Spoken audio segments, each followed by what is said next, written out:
me, this is the buck that started it all.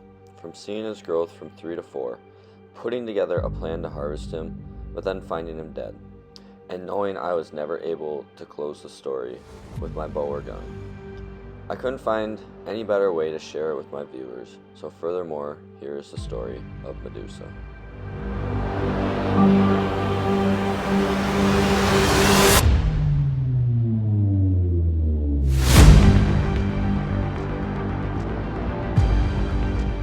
What's going on, everybody, and welcome back to another episode of Cool Region Whitetails.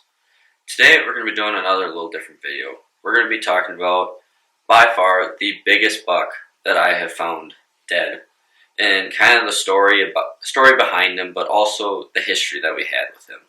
So this is the story of the buck that I call Medusa. So this right here is the buck that we called Medusa. To start the story off, this buck we ended up finding dead. He was kind of like what Jury Outdoors would call a heartbreaker series when we found him dead.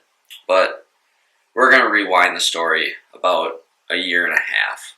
So the first time that we knew of Medusa, we were thinking he was probably a 3-year-old that we had on camera, but had these just enormously tall tines. And we have a thing for tall tines, and they're just cool and we like them. But we couldn't really think anything of them. So we had a few pictures, and it had been 2018 of this young 3-year-old. So then really nothing throughout the rest of the year, didn't see him at all. But we fast forward into 2019, and my dad, Jamie Olson, is down carving out a trail down to our river so that we can go fishing down there. And this buck jumps up and runs the trail that he just cleaned back out into the woods. So now we know he's around, and we know he's big. We just don't know how big, because it's June. They're not completely done growing yet. They're kind of in their first stage of velvet. But come July, we know we're putting a trail camera right around there. And we put out a trail camera, and this buck shows up, one of our first pictures we have, in velvet.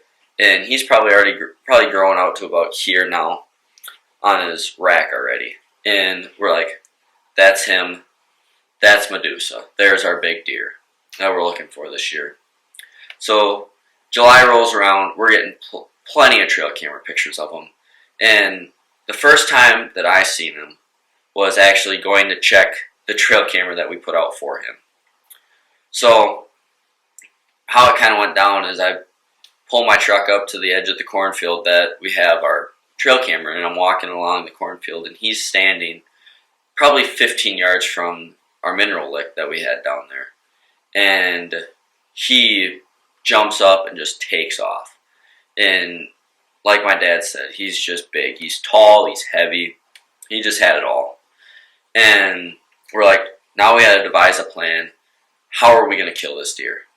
So we think about it for about a month. And we're like, we think he's bedding at the end of this point. So what we do is we go in through this cornfield, and we get probably an 8-foot ladder stand that we have.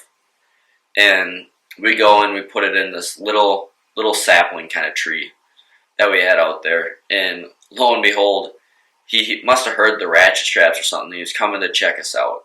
And he walks out into the field. And he, once again, just amazed us with how big he was. And he bounds off back into the woods, and kind of just disappeared for the rest of the year, which was really weird, because we didn't really expect a buck like this to travel overly far.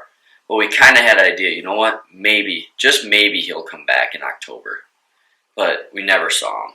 And season goes through, bow season, first part ends, nothing. And finally we get into gun season, still nothing. And go through all of late season bow hunting, nothing. So we're just like, where did this deer go? And go through shed hunting, we're excited. We're going to go look for this guy's sheds. Still didn't find anything. And we were just kind of like, this is really weird. Where could this deer have gone? And then the whole pandemic, COVID hits, and my cousin Noah and I we're down looking for places to go fishing down on the river. We got our poles and we're having a good time. We crossed our creek over to the other side of the river where we catch quite a few smallmouth, and we're kind of working our way down the river. And I'm probably, I'd say 20, 30 yards ahead of Noah. And I come around the river bend after catching the smaller smallmouth. And I look up, and in the water, all you could see were these tines just sticking out. And I run back over to Noah, and I'm like, there is a huge, huge buck dead in the river. He's like, did you say a puck? Like a hockey puck, he thought. He's like, no, a buck, like big. And we go running up the sandbar. Just, you can just see like where we ran, you can just see the dirt getting kicked up and all that. And I go over, I'm like, Noah, I think I know what deer this is. And I grab its horn by right here and I pull it out, and it just straight, all this was mud. This was all mud. His whole face was mud. He still had his neck attached to the back. And I pull up the whole body of this deer up onto the land. And we just didn't say anything. We were just so shocked that this was the deer that we found.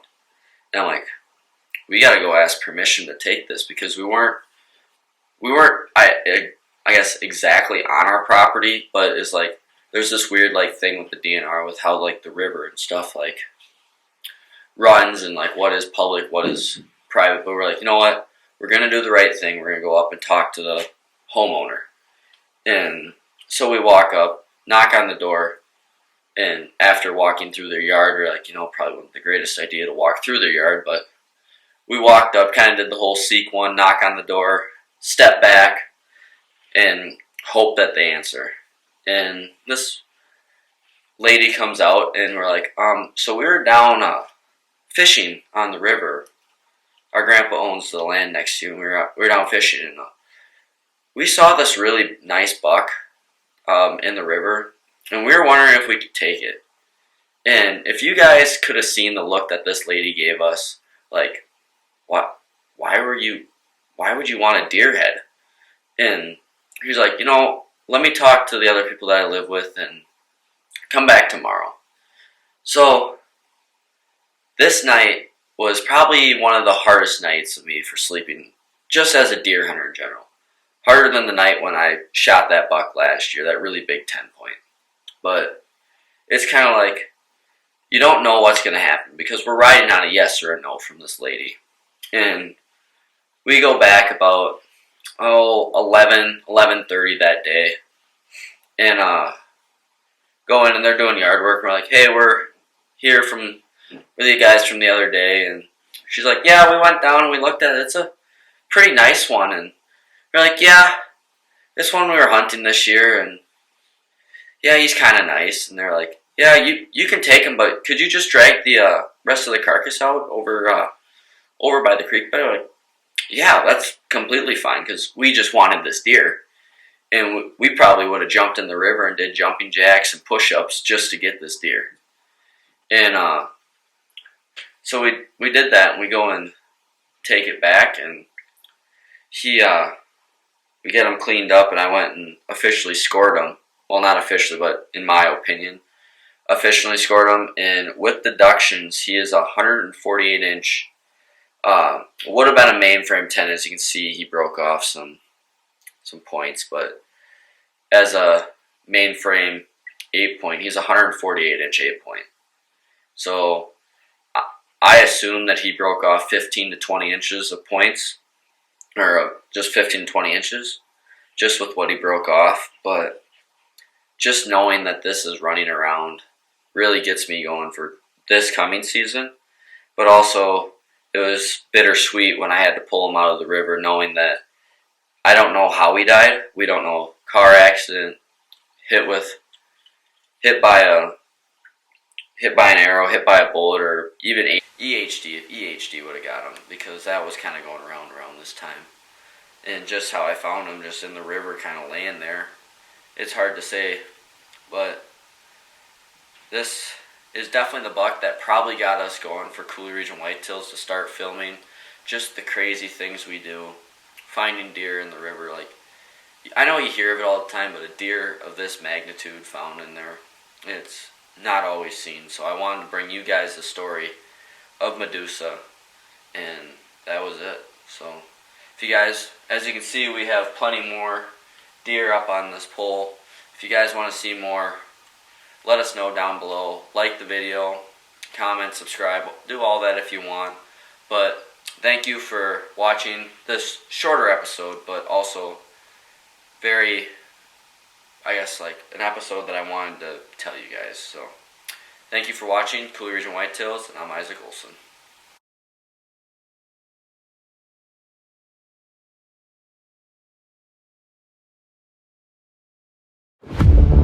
Hunting and fishing has been a passion of mine for my entire life. From catching my first fish, taking my first deer, and hearing that turkey gobble on the ridge high above. In my videos, you will see how putting in the work and practicing quality deer management will pay off. I'm Isaac Olson, and welcome to Coulee Region Whitetails.